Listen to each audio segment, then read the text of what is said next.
Good evening. Welcome back to this second segment of the Glazov Gang. We are back with Michael Chandler, Morgan Brittany, and Borek Volarik. Welcome back. Oh, I'm really sorry. There was a lot of pandemonium in between our break. Ladies and gentlemen, I'm sorry to put you through it. We went outside. There was a pandemonium with women. The way that women are reacting to my presence, sort of like they reacted to the Beatles. Animal magnetism. Yeah. Well, remember how the women reacted to the Beatles and to Elvis? This is happening to me more and more as we try to enter the studio. It was kind of scary out there, wasn't it? Scary. Yeah, they were ripping Very at the... What did you scary. guys think about what just happened out there? It was I was just impressed. Unbelievable. It was, Borek, it was frightening when they were trying to tear off I my was suit. envious. Absolutely. I was jealous. Unbelievable. And this really happened, right? Of They course. started to throw really their happened. clothes at you, but you told them no, right? That's right. And we're actually trying to look for another studio because it's getting out of control. Watch the videos of Elvis and Beatles singing, and when you see how the women are responding in the stands, that's what's happening outside. The Glazov groupies. That's what it is. What can I say? And my fantasy world continues. Ladies and gentlemen, now let us get back to some of the most frightening things happening in our culture, in our society. Pamela Geller, who was standing up, among other things, for a 16-year-old girl that was killed by her Muslim parents in Toronto, Aqsa Parvez. Pamela Geller stands against jihad, for women's rights, against female genital mutilation, against honor killings. You would think that this freedom fighter who's telling the truth would be welcome in all parts of Western society. Now let's see here. York Regional Police Inspector Ricky Verapin, who heads up the force's so-called Diversity, Equity, and Inclusion Bureau. Now, he pressured the York Regional Police's chaplain, Rabbi Mendel Kaplan, threatening his job, to shut down a talk that he was going to host for Pamela Geller at his synagogue. So this has been shut down. At the same time as we know, Islamic supremacists are allowed to speak in Canada, even terrorists. This is just crazy. For instance, what's just in here, Laila Khalid, who's going to be appearing via Skype at the University of British Columbia. This is a Palestinian terrorist convicted of hijacking planes twice. So She's what? allowed to speak. Big deal. Pamela Geller's not allowed to speak. Now, one of the reasons the York Regional Police brought up this representative, Ricky Verapin, said that Pamela doesn't represent our values. So what values is he talking about when Pamela Geller is standing up for women's rights and for the rights of women not to be subjugated to persecution and oppression, etc.? What do you think of this development that Pamela Geller cannot speak at a synagogue in Canada? Michael. This represents the inroads multiculturalism has exerted on Western societies, and in this case, namely Canada. But this is happening worldwide in all the Western nations, France, Germany, England, Italy, United States. As multiculturalism takes greater precedence where the interest of the host society is equated to be no better than any other in the world, now that society will not stand up for its own best interests. And anybody who has anything detrimental to say or do or advocate within that host society is esteemed to be the equal of everybody else, and nothing they have to say is damaging and so should be tolerated. That's poison. It's suicidal. Michael, on a personal note, what do you think about what Pamela Geller's fighting for and about her getting shut down in Toronto? Just expand a little bit. I see no surprise. We're disgusted and horrified, but I'm not surprised at all because the Western societies are not standing up for themselves. They are committing the death of 1,000 cuts. Yeah. And that's what this is here. Hey, look, I just want to say that Pamela Geller has a special place in my heart because Aqsa Parvez had a special place in my heart for, among other things, 16-year-old girl murdered by her Muslim parents because she wanted to be a free Canadian girl, didn't want to cover, didn't want to get into an forced marriage. She was murdered by her father and her brother, Aqsa Parvez. The family would not even give her a memorial grove or a tombstone. She was out in a field, her dead body was in a field marked by plot 774. Pamela Geller tried to bring a memory and respect to this girl. She was prevented from doing so, and Pamela Geller built a memorial grove, had a memorial grove built in Jerusalem Park in Israel. And so what a beautiful thing that Pamela Geller is doing to the life and memory and respect for a murdered girl, and yet she is called the Islamophobe. and the people that are perpetrated her killing and the ideology behind that killing are the people that get to make the speeches. Pamela, Morgan? She's a very brave woman, Pamela Geller. She really is. She should be a hero to so many people. But my question is, how twisted is it that this, is it a Canadian organization, Yeah. the Inclusion Organization? Yeah. Okay, if they don't Regional stand... police. Yeah, if they don't stand for, or they don't believe in what Pamela Geller says, then what do they believe in? They believe in oppression of women. They believe in mutilation. They believe in honor killings. Yeah. They believe in all of that. Yeah. So we know where they stand. Right, and this is the way that the discourse has been shaped, because when Islam persecutes its own people and we try to come to their defense, the left will say that we're bigots saying something about Muslims, when in fact we're trying to defend Muslims from Sharia. Exactly. So it's just completely twisted. It's so twisted, and it's so it's just completely upside down. But what we need to do, there's no pushback from us. We're too afraid to say anything because we will be called racist. Yes. It's just like they tried to shut us down at CPAC, Yeah. where Pamela Geller, they didn't want any of them to speak. You Yeah. cannot talk about any of this. Yeah. Well, guess what? A panel was put together and they did talk about it. Yeah. So there was pushback. But we have to do that. We cannot be afraid of our own shadows anymore. Yeah. We can't. And our speech is being stifled. You know, I often reflect a lot, like sometimes at night when I'm going to sleep and I'm reflecting on that evil virus of the leftists that I've dealt with. And I remember Aqsa, and I still think of her till this day. And I remember thinking of that 16-year-old girl that was killed because of Islamic theology, which hates and it repudiates self-determination of women.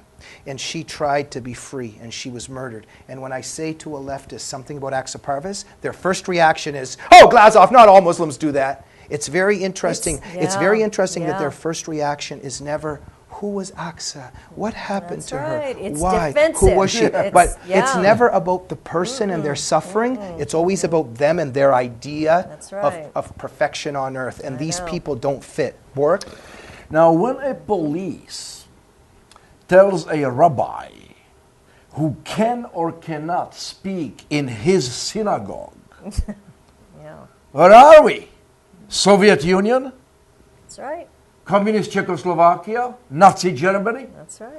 Now, I also, I listened to one imam, he was saying like, about women deserve rape, because they asked for it, If you put the meat into the park, the cats will come and eat the meat. So it's the meat's fault that it's eaten. Which means what? Does he consider Muslim men just beasts with no inhibitions, nothing? They just, they just rape, and she asked for it, So it's it's becoming absurd. It's becoming beyond any comprehension. And also, thank you so much, Pamela Geller, for your fight. We are behind you on the Glazov gang. But thank you for your courage and your bravery and your truth-telling amidst all of this slander and persecution of you. But ladies and gentlemen, what a tragedy. Pamela Geller, almost alone. Of course, we have freedom, Robert Spencer, David Horowitz, Daniel Pipes, Andy McCarthy, but, it's almost a handful. The Obama administration should be doing what Pamela Geller's doing every day. Well, yeah. Jamie, But he's siding with them. He is Okay, with just a them. sec. Michael has been quiet for a minute. Go right. ahead. He's been siding with them and defending Muslim Exactly. interests consistently since he first got into office. And now he's giving F-16s and M1 tanks to Egypt, and they have just broken down the border separating Egypt from Israel, where they used to monitor it so that there would not be friction between the two and war erupt again. The first thing Morsi did when he got into power was to open those gates, so now flow can occur, and now the military of Egypt is being enhanced with top-line equipment. Who do you think they're going to use that on? One second. And That's Michael, right. and we That's gave right. them money Yes, to of course. purchase those weapons. Ladies That's and right. gentlemen, Well, it's only $2 billion, this so it's- administration is allowing America to be a weapon for Islamists. I know. Exactly. And what do you think? What were the first words scrubbed out of the Benghazi talking points? Jihadist and Islamic were taken out, removed. And it was a demonstration. It wasn't a jihadist attack. Now, ladies and gentlemen, we're going to be behind a little bit the news cycle when the show comes out, because tomorrow, hearings, more testimonies by whistleblowers. Let me ask this. Look, we already know that the administration tried to blame it on a movie. Absolutely. But it already knew it was lying. Of course. Obama's narrative is he defeated Al-Qaeda and the Muslim world now loves him. Geez, that's not working. Terrorism, change the talking points. We know something bad happened there. Let me ask you, will the media successfully cover this up? Or Mike Huckabee, for instance, and I think also John Bolton, said that Obama might actually be impeached or kicked out. Which way do you think this will go, Borek? Well, I don't know. I'm a little bit afraid because we used to have a joke, you know, what's the difference between freedom of speech in Cuba and freedom of speech in America? Well, the freedom of speech is the same in Cuba and in America. However, here we also have freedom after the speech. And that joke actually, I'm afraid, is becoming not valid anymore. When will they start muzzling Sarah Palin?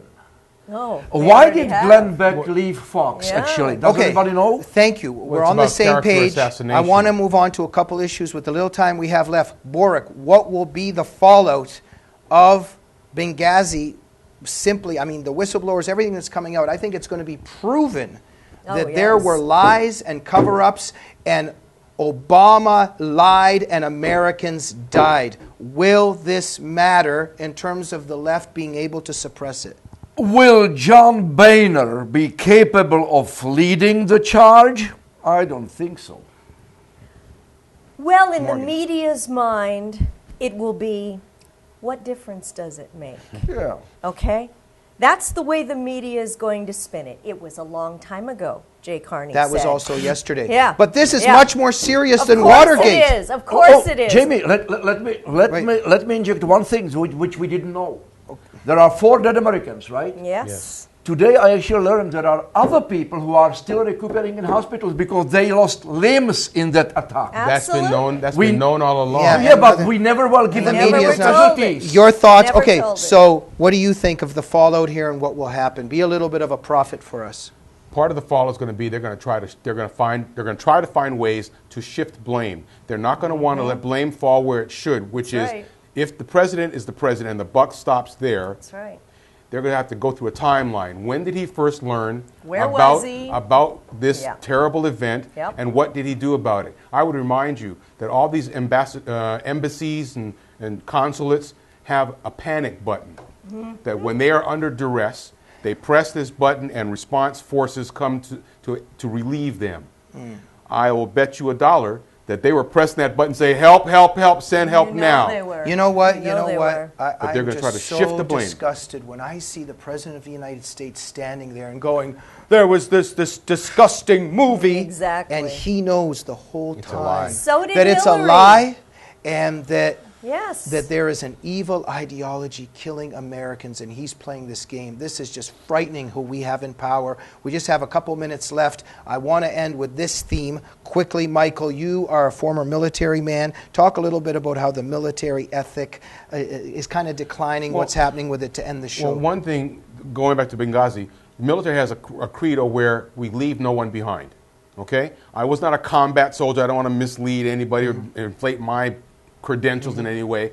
But the credo basically is the same for every facet of the military structure. That is, the individual comes last.